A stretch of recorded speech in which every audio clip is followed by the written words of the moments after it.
କାଲି दिन 3टा कि 3:30 भितर पर्टिकुलर टाइम तो मुझे जानी आमे तो सेठी स्टॉल पकईचु आईजी पार्क सामने बीएसएनएल ऑफिस पाखरे पकईचु हठात गोटे युवक 25-26 वर्ष हम गोटे व्हाइट कलर कार आसिले डिजारे पाखे भी गोटे कम एज लेडीज जने बसते लेडीजटा मुह देखु ना आसिक आम भाविलु बोधे खाइबे कि कौन आम खाइबा स्टल पकईचु कहले आम कहले कौन खाइबे ना कौन ना नाई खाइबुन मत डेली जदि 100 टंका दरकार नदेव ताले एठी तुम दुकान पकई पारिबनी बोली कहीं आपण कौन परिश्रम कर ये कर किए जे आम आपन को बटी देबू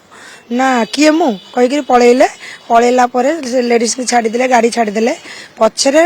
पैंट साइड रे भुजाली रखी आसला आम जानिनु तेलुगु टाइप रो बंकुड़ी खंडाटे आसिक आमको धमक चमक देले मुझे कहली किए किए ना मु विकास मु कहली विकास डाकबू एने आम पुलिस को ना कौ पुलिस को मु डरनी कि ये करनी मु कहली अच्छा तो मो ना कौन ना मो ना विकास बेहेरा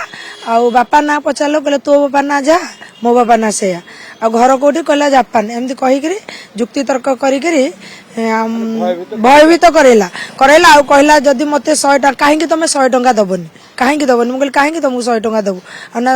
दुकान फिंगा फोपड़ा करने धमक देला आउ भुजालीटा काढ़ी आमको मारिया उद्यत है आम भयर जीवन आकूल जीवन बचाई आहरी कस्टमर भी सब खाऊले से सब भी आमको विरोध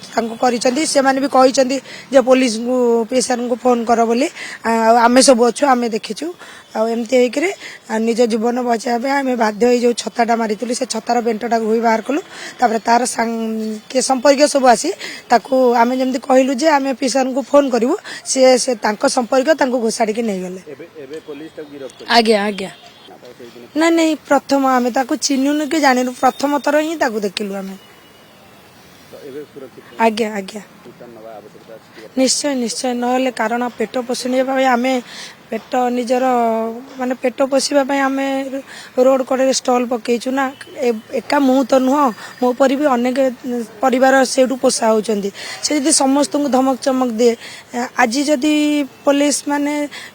किसी दंड विधान न देवे से पुणी साहस करिवो ना।